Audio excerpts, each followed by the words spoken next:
When I think of Mario Party 5, I view it as a very instrumental and experimental game in the Mario Party series. After Mario Party 4 brought the series into a new generation with some fantastic mini-games, Mario Party 5 seeks to really take risks with the formula, rather than get comfortable with what had been established by the Nintendo 64 games. Did these experiments work? Well, welcome back to Mark's Rec Room, where today we'll be talking about Mario Party 5, the one that changed things up. If Mario Party 4 felt like it was keeping the Nintendo 64 games at an arm's length, Mario Party 5 doesn't even want to be in the same room with those games. Mario Party 5 strips away much more from the board gameplay to account for the new changes to its item system. Battle spaces are gone, and now battle minigames happen randomly in place of a 4-player minigame. This is a downgrade because it makes battles happen way more sporadically, you can't make the decision to initiate one, and there's a very good chance that you never play a battle minigame in any given round of Mario Party. This also means that battle minigames are included in totals for the minigame bonus star, which means that a single battle minigame can sway the results of the minigame star way too much. All players get to vote on the battle minigame though, which is super cool. Duels are also back, thank God. Now you can also wager stars in duels, and the plaintiff also has an option to wager 50 coins in lieu of a star as well. I think this is great. Dueling for stars is so tense and gives players a great opportunity to take a player's star through skill. Chance time has also been reverted back to its original glory, although it still feels random and it's relegated to a capsule now, which we'll talk about in a bit. Tag battle is also back, but this time the player's finances are combined, which is a good change that just makes sense. Mario Party 5 only has 5 space types though: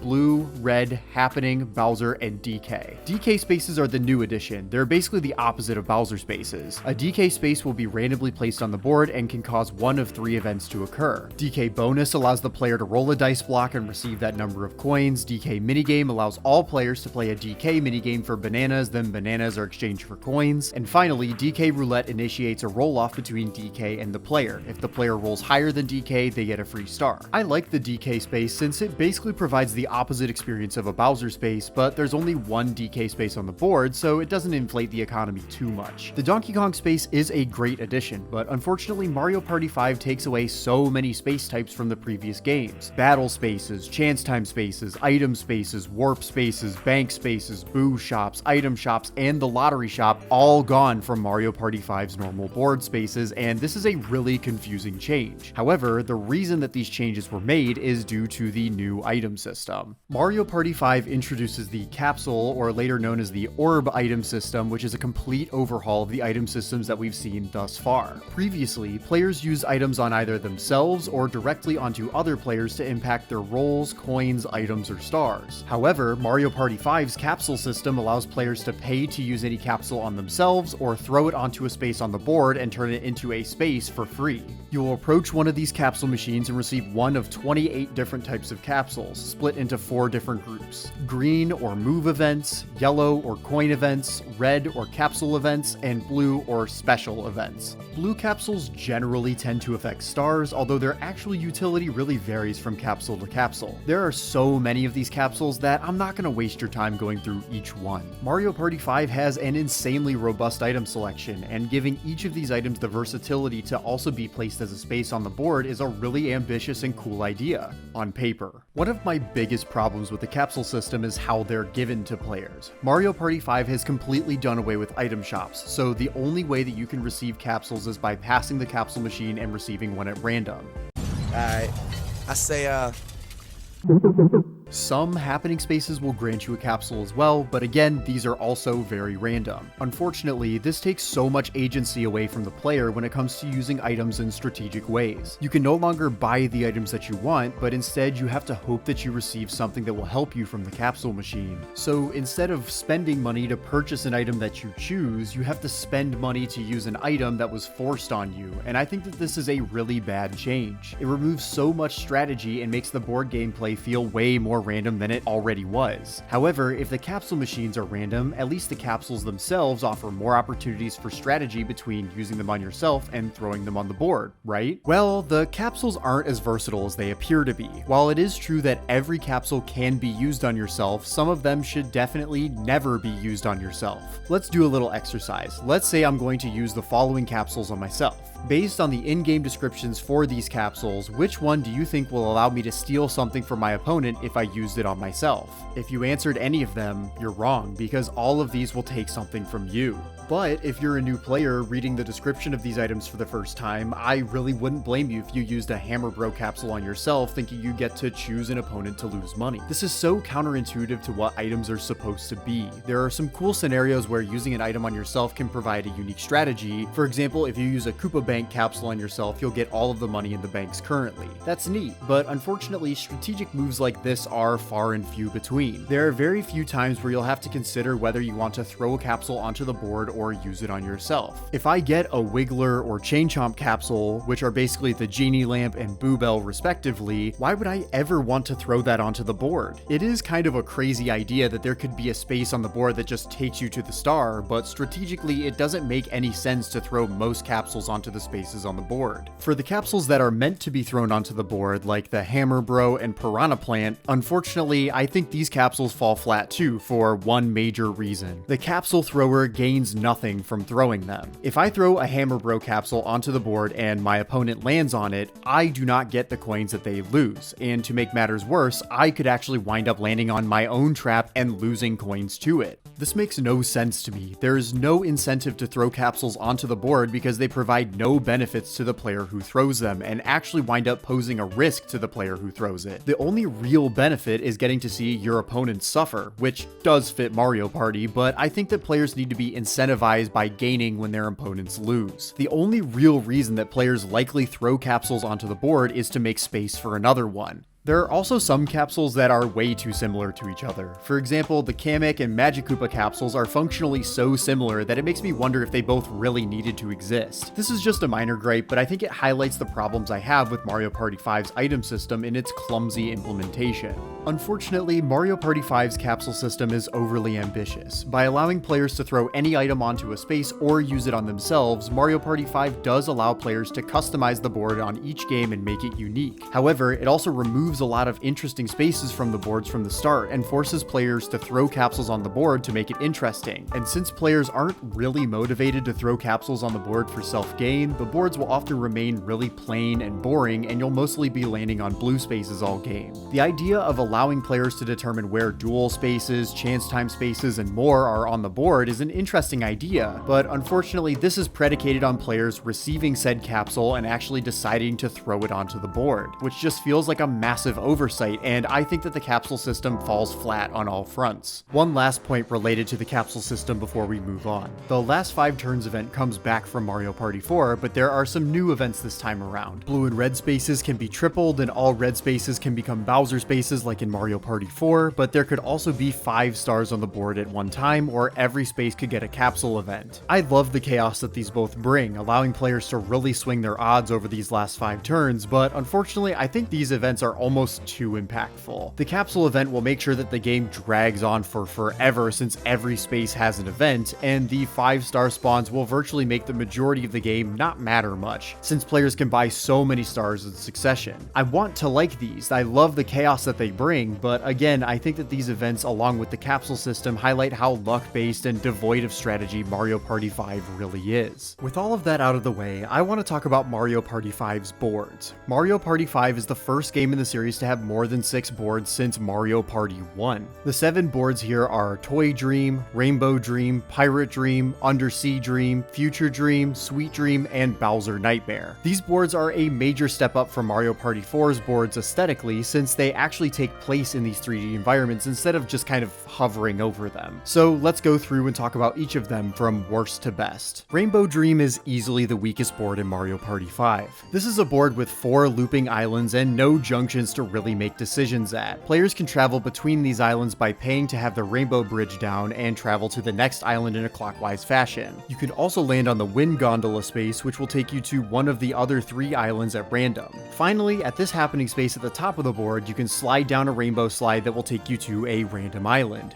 Personally, I don't like these looping island boards since I feel like they allow for next to no player agency and place way too high of an emphasis on high dice rolls. The rainbow bridges provide a somewhat reliable way to travel between the loops, but if the star spawns on the island behind you, it's extremely unlikely that you'll get it, and this just makes this board really random. There are also a couple of other happening spaces like the Cheap Fountain that will take you back to start, the Snowman Seesaw, and this generator that will give you capsules, but unfortunately this board just suffers from no options for decisions and is incredibly boring. Future Dream is another island loop board, but this one is better simply because of how reliable it is to travel between the 3 islands. On the center island, there are 2 teleporters that will take you to the left and right islands respectively, and you can travel back to the center island by looping back to the same teleporter. Unfortunately, there's no really reliable way to go between the left and right islands though, so you'll have to either go back to the center island and visit the teleporter on the other side, or land on the air taxi space. There are also these rocket ships on the center island that will randomly take you to the left or right island and will take an eternity to do so. There are some junctions on the left and right islands, but you're basically just choosing if you want to go the short or long way around the loop, so there's not really much choice there. There's a capsule slot machine on the right island and a spaceship carousel where you can earn coins, but honestly this board is ultimately really boring and also places way too high of an emphasis on dice rolls and luck. Sweet Dream is a really memorable board aesthetically and a really bland board mechanically. I love the dessert theme here, and some of the happening spaces actually play into this, where your slice of cake will be cut out and placed on the plate here. Unfortunately, this is kind of lame, since the section of the board that you get placed on is a very long stretch of spaces with no junctions to break them up, and unfortunately that kind of explains the board as a whole. There are 2 shortbread junctions that will push you in one direction, then the next player that passes has to go the other direction. It's basically a less egregious version of the bridges from Bowser's Gnarly Party, but it still takes away a lot of player agency and forces players into positions where they're rolling for multiple turns with no opportunity for decisions. I do like this little mini game where you throw candy balls into cups, and the waffle party at the top of the board could force all players to give you a star, which is chaotic, and I like that. However, between the lack of choices and long stretches with no decisions to be made, Sweet Dream ultimately just doesn't have much going for it besides its aesthetics, honestly. Toy Dream is another board that just doesn't stick out too much mechanically.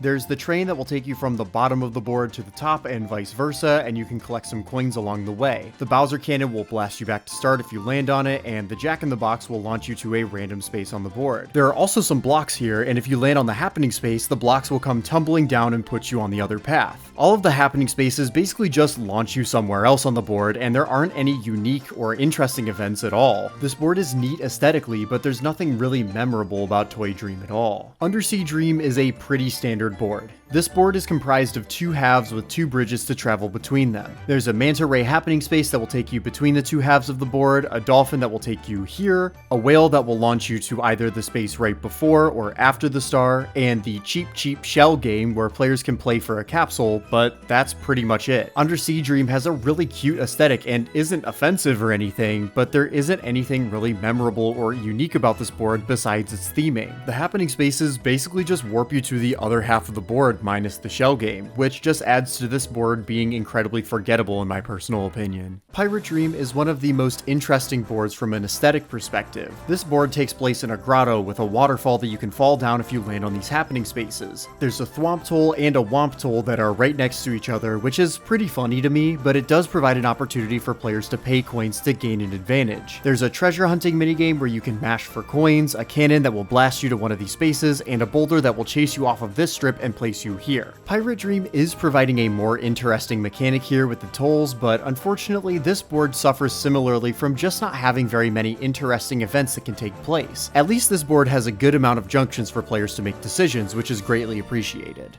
Bowser Nightmare is truly the best board here, simply because it is the most interesting. This board is large, has lots of junctions, and there are some brutal events that can occur. The happening spaces on the left and right will force the player to choose a box and either get sent back to start or lose half of their coins. The flamethrower at the top will take away all of the capsules of the players in range, which is pretty punishing. The happening spaces on the far left and right of the board will cause Bowser to take a very long walk where he crushes players and takes 10 coins from them, while also turning all of the the blue spaces on his route into red spaces for at least 2 turns. Finally, in the center, if you land on one of these happening spaces, you'll get forced into an infinite and have to roll your way out. While I'm obviously not a fan of having a luck-based infinite here, Bowser Nightmare at least has some interesting events that can occur that can affect other players too, which makes this board the best one out of the selection in Mario Party 5. The boards in Mario Party 5 are unfortunately really boring. The problem with these boards is twofold. They don't have enough interesting spaces, and they mostly lack gimmicks or central mechanics. Mario Party 5's boards lack fun spaces, or basically any space that isn't a blue or red space, because the game expects you to fill in those gaps for them. To help illustrate this, I've compared the blue and red, or plain space density in Mario Party 5's boards to the boards in Mario Parties 2 through 4. As you can see, Mario Party 5's boards are way denser with blue and red spaces than the previous games, and because players aren't really incentivized to throw capsules onto the board for their own self-gain, you're gonna be landing on a whole lot of plain blue spaces. Similarly, most of these boards also lack a central mechanic that is unique to them. For example, Horror Land has the day and night mechanic, Bowser Land has the Bowser Parades, and Chilly Waters has the cracking ice in the center. These mechanics don't always land necessarily, but having one really helps to make the board more memorable, and the best mechanics force you to think about your placement and your opponent's placements to use the mechanics to your benefit. There are boards like Future Dream that has the teleportation pads, and Sweet Dream has its shortbread bridges, I guess, but these gimmicks are really minimal and forgettable, honestly, and most of the boards have no gimmick whatsoever. Toy Dream has no central mechanic at all. It is a toy-themed board with some toy-themed happening spaces, but that's really about it. Mario Party boards need to have some form of central mechanic that shakes up the traditional star hunting, even if it's as simple as the red Boo bridges on Boo's Haunted Bash to as complex as the Mirage Stars on Spiny Desert. Anyways, I've talked about the board gameplay for Mario Party 5 enough.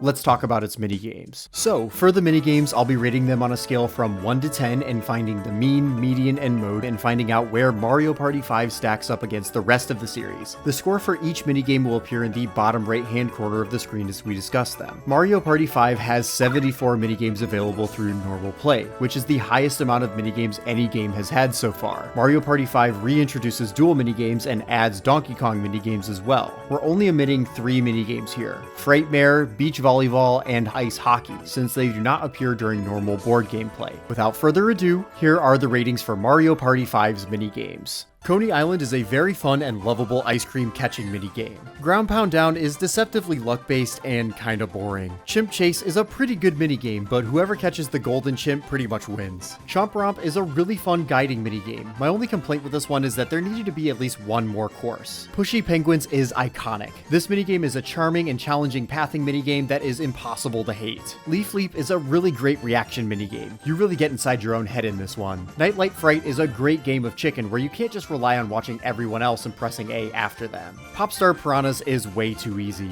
It's very likely that everyone wins this one. Mazed and Confused is just luck. Hopefully you get a good path. Dinger Derby is a classic reaction timing minigame. Hydro Stars is a decent boat racing minigame, but there's not much to this one. Later Skater is fun, but if you get the inside track, you're most likely going to stay ahead of the pack. Willflower is a no-nonsense mashing minigame. Triple Jump is an interesting mashing minigame where you will mash A, then B, then A again. It's great. Hotel Goomba is a phenomenal puzzle minigame that tests your spatial awareness. Coin Cash is a pretty decent coin collecting minigame where you're encouraged to mess with your opponents. Vicious Vending is egregiously boring. You rotate the control stick once. Flower Shower is a fun collectathon minigame. Dodge Bomb is tense and quick. I like that. Fish Upon a Star is a great King of the Hill minigame. Rumble Fumble is an interesting idea, but this one is just too luck-based for my tastes. Frozen Frenzy is a really fun keep-away minigame. Fish Sticks is a very boring, drawn-out luck minigame. Flatiator is really hard for the 1. Squared Away is a tiny bit easy for the 3, but this one is fun and requires good team coordination.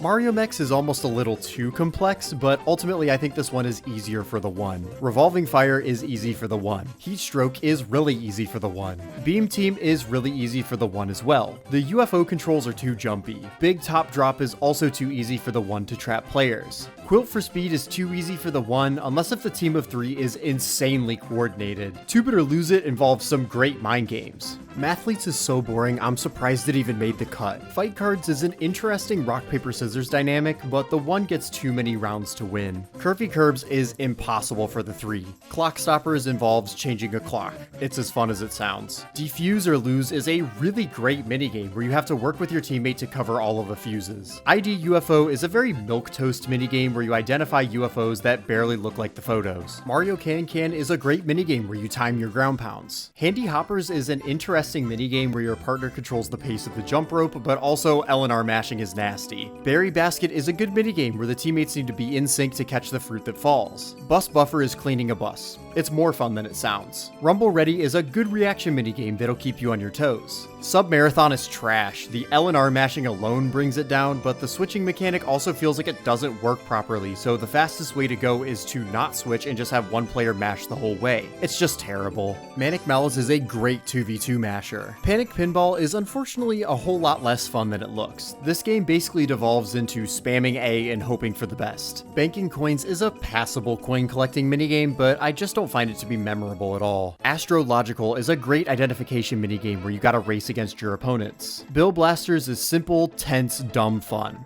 Tug-O-Dory is an interesting masher that can get really intense. Twistin' Out is fun at first, but the iframes last for way too long. Lucky Lineup is just slots. Random Ride is a pretty fun luck minigame, but the real luck comes in the order in which you pick your vehicle, which is kinda lame. Shock Absorbers is a fun don't touch the hazard minigame. Countdown Pound is a great game of chicken. Womp Maze is a very boring luck minigame. Shy Guy Showdown is a great reaction minigame. Button Mashers, Carpal Tunnel has never been this fun. Get a Rope is a pretty decent luck minigame. Pump and Jump is a good mashing minigame. Head Waiter is a great minigame with mind games galore. Blown Away is kinda lame. The arena should be smaller and the iframes last for too long. Mary Poppins is a good A and B masher. Pound Peril is a very long, drawn-out luck minigame. Peace Out is a great puzzle minigame. Do you fill your board as quickly as possible or try to get as much of the same color as possible? The choice is yours. Bound of Music is mostly luck, but I kinda like it. Wind Waivers is an L&R masher. Gross. Sky Survivor is a fun bullet hell. Rain of Fire is way easier than it looks. Cajun Cookin' is insultingly easy. Even if this is your first time playing Mario Party, I doubt you'll lose this one. Scalding Cauldron is just luck, but it's pretty tense. Banana Punch is punching barrels. Divine Climb is an okay minigame where you try to climb and get ahead of your opponents, but it's just kind of boring. Mass Appeal is a pretty bland pathing minigame. And that's all of the minigames in Mario Party 5. Mario Party 5 has a mean score of 5.58 with a median of 6 and a mode of 7. That places Mario Party 5 as the second highest scoring game so far, just behind Mario Party 4 but above Mario Party 3. There are a lot of good minigames in Mario Party 5, with games like Pushy Penguins, Hotel Goomba, Leaf Leap, Defuse or Lose, and more. However, the 1 vs 3 minigames are really what brings the score down here. Mario Party 5's 1v3 minigames are really unbalanced towards one side. But to be fair, 1v3 minigames are incredibly hard to balance. There are exceptions like 2-Bit or Lose It or Mario Party 3's Ridiculous Relay, but usually these minigames are so asymmetrical that it's tough to really get them right. It's also worth mentioning that the Bowser minigames really bring the score down too, and this largely comes down to the fact that they're just too easy. Bowser minigames should be intense and risky since there's a lot to lose, but if you get 2 out of the 3 minigames here, there's a very good chance that all of the players will be fine. Regardless, Mario Party 5 does have a pretty good set of minigames, and this time we actually have a larger selection of minigame modes to try out here as well. The previous Mario Party games had some minigame modes, but they were honestly nothing to write home about. Here we have a selection of some interesting side modes. There's Minigame Battle, which is the series staple win 3, 5, or 7 minigames mode. There's Minigame Decathlon, where you'll play a set of 10 minigames, and for each minigame you'll be scored on your performance. This is a really interesting take on playing these minigames, and I really like this mode. There's Minigame Wars, where you'll play a minigame, then the winner will claim a tile on the board. If you sandwich another player's tiles in yours, you will take over their tiles. This is fine, but just tends to go on for far too long. There's Minigame Tournament, where you'll play a dual minigames in a 4-player bracket. The winners go on to face off in the finals, and the losers play for third. It's kind of vapid, honestly. And finally, there's Minigame Circuit. You're on this racetrack, and every time you win a minigame, your you'll roll to advance. Each player gets 2 mushrooms and a golden mushroom to use, so if you think you're more likely to win that minigame, you can use it to give yourself additional dice blocks. There's also duel spaces where you can challenge another player and force them to roll backwards if the plaintiff wins, and there's Bowser spaces where all players who lose will roll backwards. If you're looking to just hop in and play some minigames, this is a great mode to play. It's simple, charming, and gets down to business. It can go on for a little too long, but I think that this is a great minigame mode. Mario Party 5 is also known for its multiplayer side modes. There are 2 here, Bonus Mode and Super Duel Mode. We'll go over Bonus Mode first. Bonus Mode features beach volleyball, basically the same as Beach Volley Folly from Mario Party 4, except with some new beach balls, ice hockey, which is literally just hockey, and Card Party. Card Party is a weirdly in-depth side mode. In this mode, the board is completely made up of cards, and your ultimate goal is to get star cards. You can play on a 7x7, 8x8, 9x9, or 10x10 grid, and all of the event cards are shown at the start. Each player picks a start space, and then you will roll, flipping over cards and traveling on the paths as you flip them over. When you approach a star card, you could get a single star, a double star, or a star. Single stars and stars can also turn into each other as well after you initially flip them over. There are 3 item cards that players can get. Mushrooms add additional dice to your roll, cursed mushrooms limit an opponent's dice roll to 1 through 3, and warp pipes turn a card into a single space 4-way junction. There are also tons of events that can happen too if you approach an event card, like Boo, who will steal a star card from an opponent, Pink Boo, who will steal a star card from you, swapping places, and more. There are also Bowser cards that can do a variety of bad things. The game ends once all star cards are collected. This mode has a lot of neat ideas to it, but unfortunately, I just can't help but feel like this mode is too luck heavy. Your start space is extremely impactful to how you perform, and if you go last in picking your start space, you're likely going to perform worse. It's also way too easy to lose star cards in this mode. Between Red Boos, Bowsers, stars, you're gonna see star cards change hands a lot. This mode isn't terrible or anything, but I just feel like it's very mediocre. Super Duel Mode, on the other hand, is extremely unique. Super Duel Mode is a mech fighter where you'll create custom mechs with parts that you buy from playing minigames. You can then face your friends in 3 different game modes with your different vehicles. You can fight to the death, race to grab flags, or shoot robo-rabbits to win. There are tons of different arenas, there's a tournament mode. Why is this mode so in-depth, and why is it actually kind of fun? The mech building is really fun and properly fleshed out, and the actual gameplay is actually fun. It's crazy to me that this mode exists, much less that it actually works pretty well. It's not mind-blowingly amazing, but it is pretty fun. So, is Mario Party 5 beginner friendly? Well, it does have a good set of minigames, and its boards are really simple to a fault. However, as I've talked about throughout this video, the item system really is what brings everything tumbling down. The item system is so obtuse and counterintuitive, and the boards are all very bland and boring. I'm going to give Mario Party 5 2 stars for beginner friendliness. Mario Party 5 is not very beginner friendly, and it's very common in my personal anecdotal experience for people to get bored with Mario Party 5. If you do want to play Mario Party 5 with friends, my suggestion is to try Pirate Dream or Bowser Nightmare. They're easily the most interesting boards available here, although the differences between these boards are kind of minimal, so they'll all provide a very similar experience. Mario Party 5 is a fascinating game. It has some great minigames and some great interesting side modes, and I want to appreciate it for really pushing a new idea with its item system, but unfortunately this item system has a lot of flaws in its implementation and wound up really hurting this game as a whole. Mario Party 5 sadly sits behind Mario Party 4 in my series ranking thus far. I like the minigames and some of the side modes available here, but unfortunately Mario Party 5's board gameplay is very weak. I said this in my previous video about Mario Party 4, but Mario Party 5 is even further proof to me that just having good minigames and some neat side modes aren't enough to create a truly great party game experience. Without good board gameplay to tie everything together, it just makes it likely that players will get bored really quickly. On the next episode of Mark's Rec Room, we'll be talking about Mario Party 6, the worst-selling Mario Party game on the GameCube, but a game with a unique yet familiar central theme. Thanks so much for watching. I really appreciate it, and I hope that you have a great rest of your day.